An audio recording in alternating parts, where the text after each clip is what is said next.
Welcome back to my watercolour channel. So today what I'm going to be doing is a painting on some new Baohong watercolour paper. I've been needing to get a little bit of some new paper, and so I thought I'd give this a go. Quite a few watercolourists on YouTube have been not really recommending it, but been using it. Actually, I suppose they have been recommending it and talking about the quality for the price point. And yeah, I'm actually enjoyed my very first painting on it. It's you can see here I've pretty much just wanted to start with a graduated wash. I just wanted to see how that went down on the paper.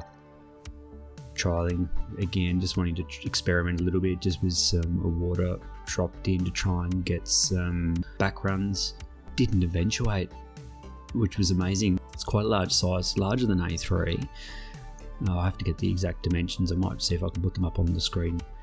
So I ended up just using some tissue to pick up that paper that I dropped down that had pulled, and used the tissue to assist getting a little bit of pigment up. There was very little running of pigment. So I'm just wanting to do a little bit of a sky to begin with. I had no plan at all for this image. I just wanted to get on and just see what had happened, what the paper was like, try different things. I've used a number of rough, actually I'll come back to that. I had stopped and continued painting for a short period and forgot to press the record button, hence why it's jumped along to a bit of a foreground landscape. So actually I've used a number of different rough papers, most notably Saunders Waterford Art Spectrum. Now with Arches, I actually just trying to think if I actually have used that as a rough paper. I think I might only ever get cold press with that Arches, so I'm yet to actually try that. But I'm actually really surprised with how rough, how much of a texture this Baohong paper has. Hopefully I'm pronouncing that correctly.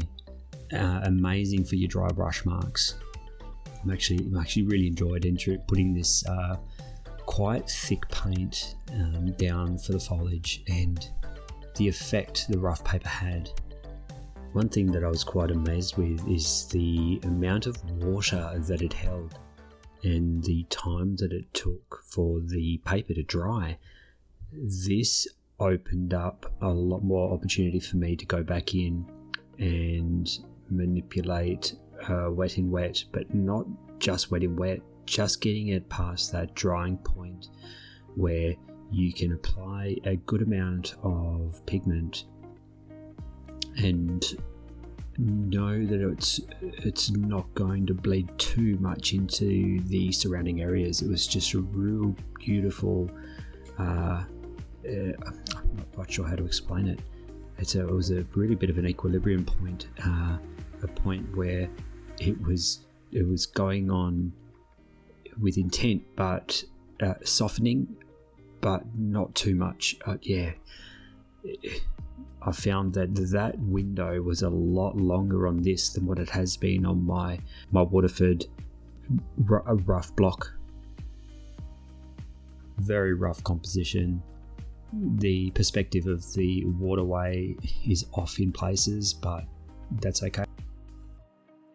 I'm really wanting to go for the impressionistic style of this painting.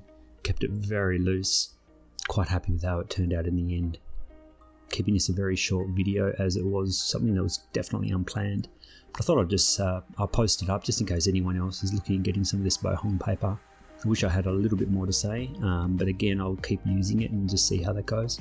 I also got a small little travel visual diary, not diary, little watercolour journal as well to take with me to do my line and washes when I'm out and about.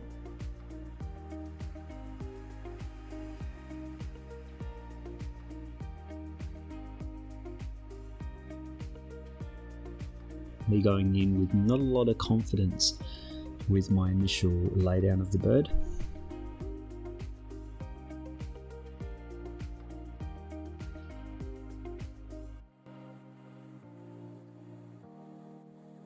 Remembering to put in the reflections of those birds. And there it is, just the finished image. Again, quite happy, just sort of very muted colours, a bit of an overcast day, reminiscent of a nice Australian scene. Thank you for watching.